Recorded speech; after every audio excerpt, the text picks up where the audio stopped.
मैं हूं सुमित। हफ्ते का आखिरी कारोबारी सत्र और भारतीय बाजारों में आज रेंज बाउंड ट्रेड आपको दिखाई पड़ेगा। इंडेक्स फ्रंट पर बहुत ही सीमित दायरे में इंडिसेस आज कामकाज कर रहे थे, लेकिन स्टॉक स्पेसिफिक स्टोरी थी। तो आज सरकारी इंश्योरेंस कंपनियों में खरीदारी थी, LIC, GIC, new India assurance, सब में खरीदारी। इसके अलावा अच्छा अपमूव आपको दिखाई पड़ेगा सेलेक्टिव अदानी स्टॉक्स में।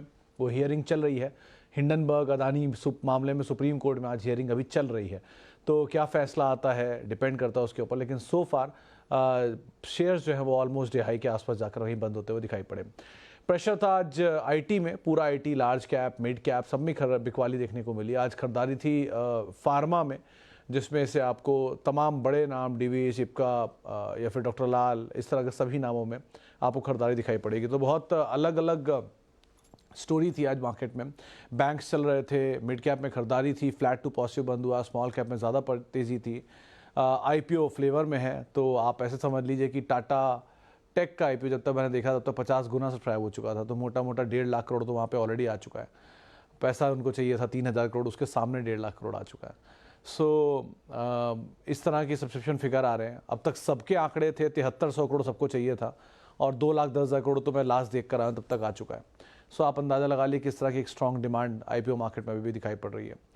आप लाइक वाइज स्ट्रॉन्ग मार्केट में अपमूव है, बाकी मतलब फ्लो है मनी का, और अपॉर्चुनिटी ढूंढ के बाइंग हो रही है। BHEL आज खरीदारी में था। आज जो अपार में न्यूज़ थी उसके बाद थोड़ी बिकवाली आते हुए दिखाई पड़ी। तो ऐसे करके अलग अलग स्टॉक स्पेसिफिक स्टोरीज मार्केट में कामकाज करते हैं। सुज़लॉन एंड बाकी सिंगल डिजिट के स्टॉक जो रिसेंटली टूटे थे वापस अपमूव में आ गए। उनमें एक अच्छी तेज़ी लोअर लेवल से ज़रूर बनते हुए दिखाई पड़ी। अकॉर्डिंगली आप स्टॉक स्पेसिफिक स्टोरीज मार्केट में कामकाज करते हुए दिखाई पड़ रही थी। चलिए अब सवाल जवाब का सिलसिला शुरू कर लेता हूँ और बातचीत कर लेता हूँ कुछ सवालों को लेकर भी जो फेसबुक और यूट्यूब के ज़रिए आए हैं। जो पहला सवाल मेरे पास आया है वो कहाँ गए सवाल। ओके, सबसे पहला सवाल, कोल इंडिया में अब क्या करें। तो सर देखिए, कोल इंडिया, अगर आप पुराने इन्वेस्टर हो तो विद टाइम आपको बहुत क्वालिटी डिविडेंड मिल चुका होगा इस कंपनी में, और एक लंबे अंतराल के बाद 100-125 रुपये की रेंज में घूमने के बाद ये वापस अपने नए हाइस की तरफ गया है, और PSU अभी टेलविंड में है भी। अभी तो आप होल्ड ही करो, प्लस डिविडेंड्स को फॉलो अप करो। जैसे जैसे डिविडेंड आते जाएंगे वैसे वैसे आप अकॉर्डिंगली कॉल लेते रहना। लेकिन एज ऑफ नाउ तो बेटर डिविडेंड स्टोरी यहाँ पे आपको दिखाई पड़ेगी। इंस्टेड ऑफ एक कैपिटल अप्रिसिएशन के आप ये कंसिडर करके चलो कि आपके लिए एक बढ़िया डिविडेंड पे ऑफ करता हुआ दिखाई पड़ सकता है, तो आप उसको डिविडेंड स्टोरी के तौर पे देखिए, वो ज़्यादा बेटर सिचुएशन आपके लिए क्रिएट कर सकती है। कुछ और सवाल भी लेता हूँ। एक सवाल आया है वैभव जी का, Timken India, Schaeffler India, SKF India, out of 3 which one is good stock to hold for 5-7 years in terms of value, management, business. इतनी सारी चीज़ें एक 5 मिनट में तो आपको नहीं बता पाऊंगा, इसमें बहुत सारे और भी कंपैरिजन होंगे। स्कैफलर इंडिया के केस में ये बात सही है कि बहुत समय से शेयर चला नहीं है, एंड स्कैफलर एंड SKF दोनों कंपनीज क्वालिटी हैं। आपको वैल्यूएशन वाइज जो दोनों में ज़्यादा कंफर्टेबल दिख रहे हों आप उनमें जा सकते हो। इन 3 में से ये 2 फिर भी बेटर है, क्योंकि प्रोडक्ट प्रोफाइलिंग भी इनकी सेपरेट है, तीनों की प्रोफाइलिंग अलग अलग तरह के प्रोडक्ट्स में। Better is SKF and Schaeffler. आप स्कैफलर बहुत टाइम से चला नहीं है, तो शायद ये एक बार को पहली प्रेफरेंस ले सकता है, और हैं क्वालिटी कंपनियां to hold for long term. But अगर आप पिक करना चाहते हो तो इन दोनों में से कोई एक पिक कर सकते हो। Okay, how's Nahar capital at CMP, book value is 915 and 0 डेप्ट। इमामी CMP पे पर डाबर से सस्ता है, also current P is lower than 5 year median. तो गर्ग साहब, इतनी पढ़ाई तो आपने ऑलरेडी कर रखी है, पहली चीज़ से बहुत अच्छी बात है। नाहर कैपिटल केस में सर मेरे ख्याल से ये नाहर इन्वेस्टमेंट एंड का नाम अगर चेंज नहीं हुआ तो ये नाहर कैपिटल इनकी NBFC आर्म है, या इन्हीं को ही होल्ड करती है, होल्ड को कंपनी है, या कुछ होल्डिंग की वजह से उसकी वैल्यू है। इसीलिए आपको बुक वैल्यू ज़्यादा दिख रही है। मिसाल के तौर पर आपको एग्जाम्पल देता हूँ, जैसे टाटा इन्वेस्टमेंट है, उसकी बुक वैल्यू आपको ज़्यादा दिखाई पड़ेगी। जहाँ असेट वैल्यू ज़्यादा हो जाएगी वहाँ अपने आप बुक वैल्यू बढ़ जाएगी। इसीलिए आपको बुक वैल्यू ज़्यादा दिख रही है। और यूजुअली किसी भी होल्ड कोज की या किसी भी इन्वेस्टमेंट कंपनीज की बुक वैल्यू हमेशा ज़्यादा ही होती है। तो आप कोई भी ऐसी कंपनी उठा लीजिए जो होल्ड को और उनकी होल्ड को मतलब होल्डिंग कंपनी हो, उनकी बुक वैल्यू आपको ज़्यादा ही दिखाई पड़ेगी। इसलिए नाहर कैपिटल कुछ ऐसा ग्रेट नहीं है। बाकी इसके जो बाकी आर्म है उनमें ही परफॉर्मेंस अगर आ जाए तो ये चलेगा। सो इसलिए एक बार को होल्डिंग कंपनी में आप जाना चाहते हो तो स्टैब्लिश में जाइए, लाइक जिंदल्स की जो होल्डिंग है या फिर बॉम्बे बर्मा की है बीबीटीसी वगैरह, इनमें आप मतलब बीबीटीसी कह रहा हूँ, जो बाकी इनकी holding company Maharashtra seamless and all, Maharashtra scooters and all, इन सबको आप प्रेफरेंस दिए, ज़्यादा बेटर है instead of Nahar capital one. अब रही बात इमामी की, तो सर दोनों की प्रोडक्ट प्रोफाइलिंग में काफ़ी अंतर है इमामी में और डाबर में। Dabur is into FMCG plus spices plus जो आयुर्वेदिक मेडिसिन्स, और इक्विटी फ्लोट ही बढ़ा है, तो डाबर ने पैसा ही बना के पहले दिया है, शायद 20-22% की, 19 से 20% CAGR में चला है। इनकी वेबसाइट पे आप वहाँ पे चेक कर सकते हो। लाइकवाइज लेकिन अगर इमामी की प्रोफाइलिंग देखें तो इनके पास समर प्रोडक्ट ज़्यादा है और ये थ्रू आउट FMCG कारोबार में नहीं है। सो इसलिए एक बार को बाज़ार शायद वो वैल्यू नहीं देता इसको जो बाकी FMCG प्लेयरों को देता है, तो इसलिए एक बार को आपको ये शायद सस्ता दिख रहा हो। प्लस जो प्रेजेंस है वो भी डाबर ही कहीं ज़्यादा है, they are into juices, Nepal, Bangladesh and बाकी एरियाज़ में भी एक्सपोर्ट भी करते हैं। इमामी की इतनी ज़्यादा शायद एक्सपेंशन नहीं है, प्रेजेंस नहीं है, तो ये दो वजह हो सकती है एक बार को सस्ते वैल्यूएशन के चलते। एप्पल टू एप्पल कंपैरिजन तो ये भी नहीं है। आप फिर भी करना चाह रहे हो तो Tata consumer comparison Godrej consumer से कर सकते हो या डाबर से कर सकते हो एक बार को, तो उनको आप देख लो एक बार को, ज़्यादा बेटर सिचुएशन दिखेगी आपको।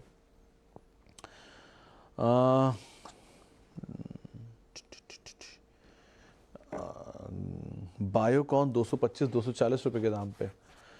कुंचल सर देखिए, मतलब आज वो एक मैंने लिंक कर रहा था, एक पीस जो गया था उसमें बायोकॉन का नाम भी था कि जो दिग्गज कंपनियां चले नहीं हैं बहुत सालों से। ये बात सही है, बायोकॉन भी बहुत टाइम से नहीं चला है, लेकिन बायोकॉन में दो इम्पॉर्टेंट अपडेट हुए थे, वो दो इम्पॉर्टेंट अपडेट की वजह से ही शायद ये रुका हुआ है। पहला, इन्होंने प्रमोटर ने माल बेचा था और माल बेचा था अपनी एक एक्विजिशन को फंड करने के लिए। दूसरा, सिंजिन की परफॉर्मेंस ठीक थी इस क्वार्टर में, लेकिन बायोकॉन की परफॉर्मेंस वीक थी स्टैंड लोन बेसिस पे।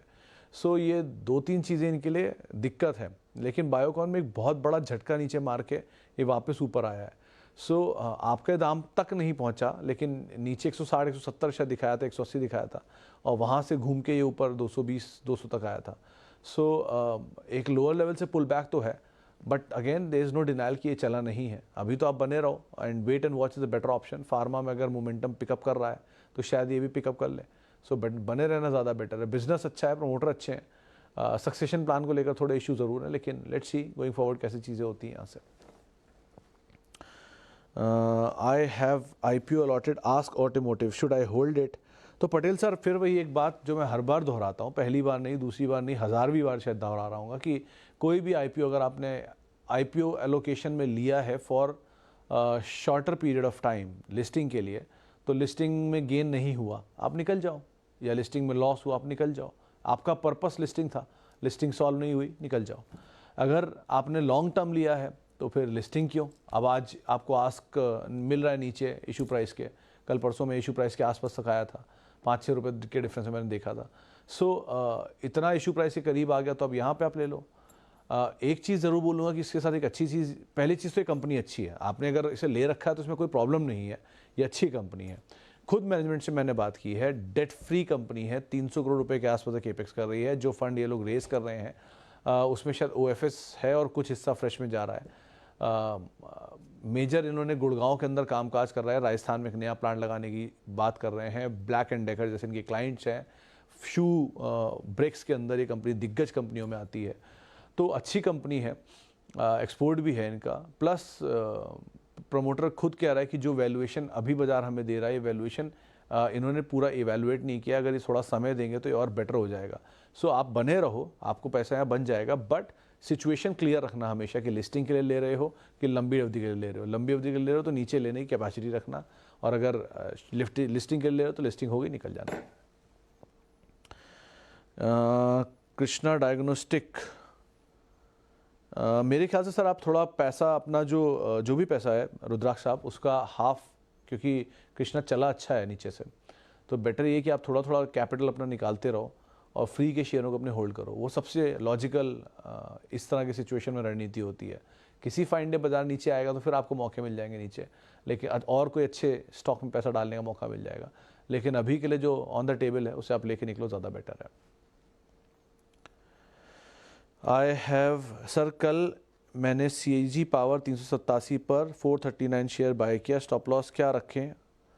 अदानी ट्रांस 730 पर 269 शेयर एडवाइस। तो मनीष जी, CG पावर के केस में 360 आपके लिए स्टॉप लॉस होना चाहिए आइडियली, वो बहुत नीचे के लेवल है और 360 के इर्द गिर्द मुझे लगता है खरीदारी करनी चाहिए। इसमें अभी इसकी सिचुएशन में ऐसा कुछ नहीं है कि आपको कोई बहुत बड़े डिप आएंगे, बहुत बड़ा कोई फॉल आएगा। सो मेरे ख्याल से तो आप एटलीस्ट होल्ड कर सकते हो। एक कंसर्न जो मार्केट मान रहा है कि ये उसमें सेमीकंडक्टर बिजनेस में उतरे ज़रूर हैं, लेकिन जब तक उस पर डिटेल नहीं आएंगे, किन से टाई अप है, कौन फंडिंग कर रहा है, कहाँ प्लांट लग रहे हैं एंड ऑल, तब तक के लिए थोड़ा स्केप्टिकल रहेगा मार्केट। बट ये स्टेप के ऊपर मार्केट ने बहुत बढ़िया थम्स अप दिया इनको। So it's a quality company, आप आराम से ओन कर सकते हो। 360 आपका स्टॉप लॉस रहेगा। अदानी ट्रांस के केस में अभी फैसला आया नहीं है, तो कोई भी अदानी समूह की कंपनी पे कोई भी रिएक्शन आएगा मंडे को, अब तक के बयान पॉजिटिव है, ये भी मैं आपको बता दूं, जो मैं 3-3.5 तक देख कर आया हूँ। आगे के बयान क्या आते हैं उस पर डिपेंड करता है। तो अगर आप होल्ड कर रहे हो तो 683 आपका स्टॉप लॉस, 680 जो भी लास्ट लो था वो आपका स्टॉप लॉस है। पहले 760 था, वो टूट गया तो उसके नीचे है, तो अब 680 वाला स्टॉप लॉस आप फॉलो करोगे और अकॉर्डिंगली आप बने रहोगे। लेकिन सब कुछ डिपेंड करता है सुप्रीम कोर्ट के फैसले के ऊपर, जो कि अभी आएगा, आ जाएगा या कल आएगा, जो भी आएगा उसके ऊपर देखते हैं क्या आउटकम आता हुआ दिखाई पड़ता है। विप्रो क्या करें? 2 ईयर में 39% लॉस है, क्योंकि 2 ईयर में खान साहब मेरे ख्याल से आपने एक आउट राइटली पोजिशन ले ली होगी, एक ही शॉट में आपने सारे शेयर ले लिए होंगे। विप्रो अगेन से क्वालिटी कंपनी क्वालिटी में कोई ख़राबी नहीं है, बिजनेस अच्छा है, ये बात अलग है शेयर नहीं चल रहा है, क्योंकि वो पूरा इस सेक्टर में लार्ज कैप कोई नहीं चल रहा है। TCS नहीं चल रहा, इन्फोसिस नहीं चल रहा, विप्रो नहीं चल रहा है, मिड कैप पूरा चल रहा है। सो बने तो आप रहो एटलीस्ट, और पेशेंस रखो, और नई पोजीशन यहाँ मत लेना अभी, क्योंकि आप फिर से आउटराइटली ले लोगे तो रिस्क बढ़ जाएगा आपके लिए।